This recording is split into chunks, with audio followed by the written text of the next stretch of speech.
Hello everyone, I'm back with another chapter of Geography, Class 7 NCERT. Chapter 5 Water. In this chapter, we will read about water, distribution of water bodies, ocean circulations, waves, tides, and ocean currents.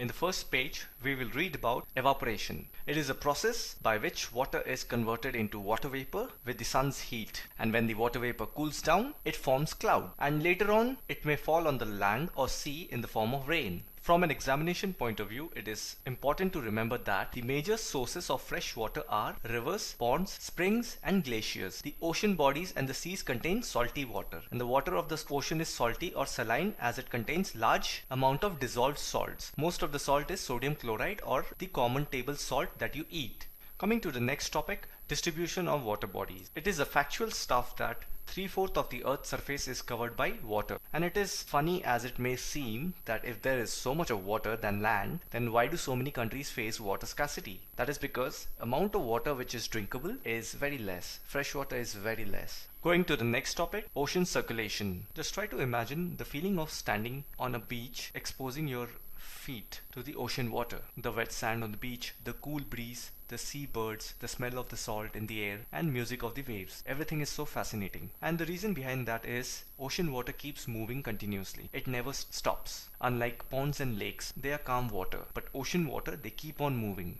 And the terms given to their movement are categorized as waves, tides, and currents. Let's read about each of them in brief. Waves. When the water on the surface of the ocean rises and falls alternatively, they are called waves. During storm, the winds blowing at very high speed form huge waves, and they may cause tremendous destruction. Now usually these large amount of ocean water are shifted by earthquake, a volcanic eruption, or underwater landslide, and the resultant of that is a huge tidal wave called tsunami. Now on the other hand, tides are a bit different. They are the rhythmic rise and fall of ocean water twice in a day is called a tide. So in a tide, there is a pattern. It happens twice, thrice, or 4 times in a day. And the waves are regular. They keep on happening every now and then. Tides are a bit different from waves. So tides can be high tide and low tide. The usual reason behind tides are strong gravitational pulls exerted by sun and the moon on the earth's surface. So during the new moon, that is Amavasya, the sun, the moon, and the earth are in the same line and the tides are highest.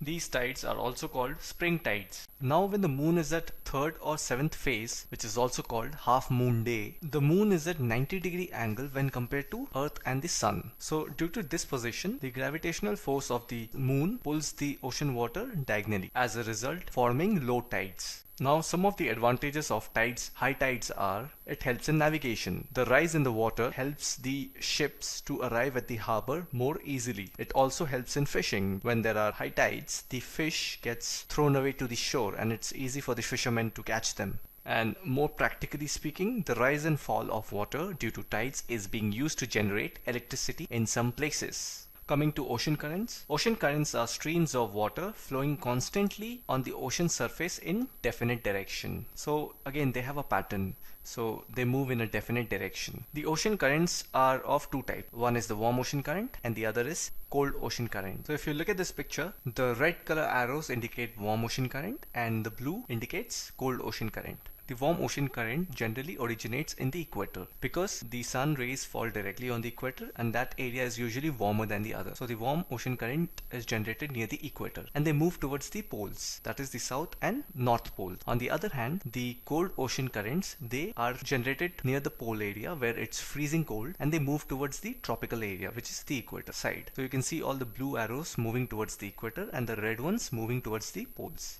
Now the ocean currents has a huge influence on the temperature condition of the area. The ocean currents are cold, then the area near it, the landmass near it, or the continent that is near to that ocean current will have cold weather. For example, Canada. All the ocean current near Canada is cold. Therefore, it is freezing out there. Similarly, warm currents bring warm temperature to the landmass. Have a look at this world map. Look at those red arrows which are nearer to the landmass. The places that are closer to those red arrows are the places with warm temperature because red arrows indicate warm ocean current and warm ocean current influences the warm temperature of the landmass. Now, the areas where the warm and cold currents meet provide the best fishing ground of the world. Now try to look for the places which are nearer to the red and the blue arrows, because those are the ideal places which are good for fishing, because there you have both the combination of warm as well as the cold current, and warm and cold current is an ideal place for fishing. Now the areas where a warm and cold current meet also experience foggy weather, making it difficult for navigation. With this we have come to an end of chapter 5. If you like the video, consider giving it a thumbs up and leave a comment below. And make sure you're subscribed. You'll get an alert when the next video comes, or if you want me to make anything specific, do let me know. Ocean currents. The ocean currents are a horizontal movement of a mass of water in a fairly defined or constant direction over great distance. They are like streams of water flowing in the oceans and in a regular pattern. Ocean currents which originate from equatorial area and flow towards polar areas are known as warm currents. The ocean currents which originate from polar regions and flow towards equatorial areas are the cold currents.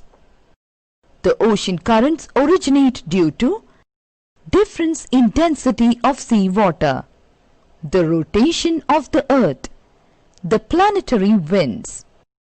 The main characteristics of warm currents are the following.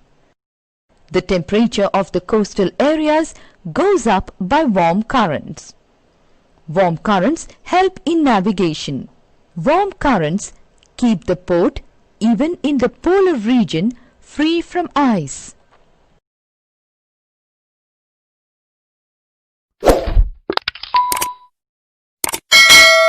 Tides. The sea water regularly rises upwards and falls at regular intervals. This happens twice a day, approximately after every 12 hours. This rhythmic rise and fall of sea water at regular intervals is known as tide. The strong gravitational pull exerted by the sun and the moon on Earth's surface causes the tides. Sea tides are caused due to the attraction of moon and to some extent that of the sun. The tides are of two types: high tides, low tides. The rise of the sea water is called high tide. The falling of sea water due to the attraction of moon and sun is called low tide. On a full moon day and a new moon day, the sun, the moon and the earth are almost in a line. The sun and moon thus exert a combined gravitational pull, due to which the tides are at their highest level. This is known as spring tides. On the half moon, the sun and moon are at right angle to the earth's center, and the pull of the moon is partly cancelled by the pull of the sun. And as a result, there is a low rise of water. This is known as neap tides. Uses of tides. They help in navigation and fishing. At high tide, the depth of the sea and bay increases.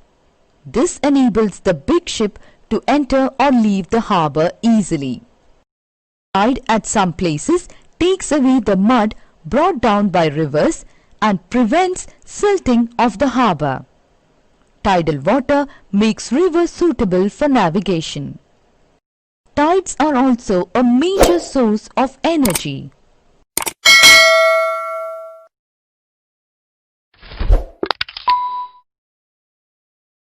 Waves. Waves are caused by the pushing action of the winds. Particles of water in a wave move mainly up and down and pass on their movement to the neighboring water particles, forming curls in water. These curls form a wave. An earthquake, a volcanic eruption, or underwater landslides can shift large amounts of ocean water, resulting in the formation of a huge tidal wave called tsunami, which may be as high as 15 meters. Waves are oscillatory movements in water in which water particles move up and down in the direction of oscillation. A wave has two major parts. The upward part is called crest and the downward part is called the trough. The vertical distance between a crest and a trough is called wave height, and the horizontal distance between two troughs or two crests is called wavelength. The size and force of the sea waves depend on the velocity of the wind, duration of the blowing wind, the distance the wind covers in the open seas.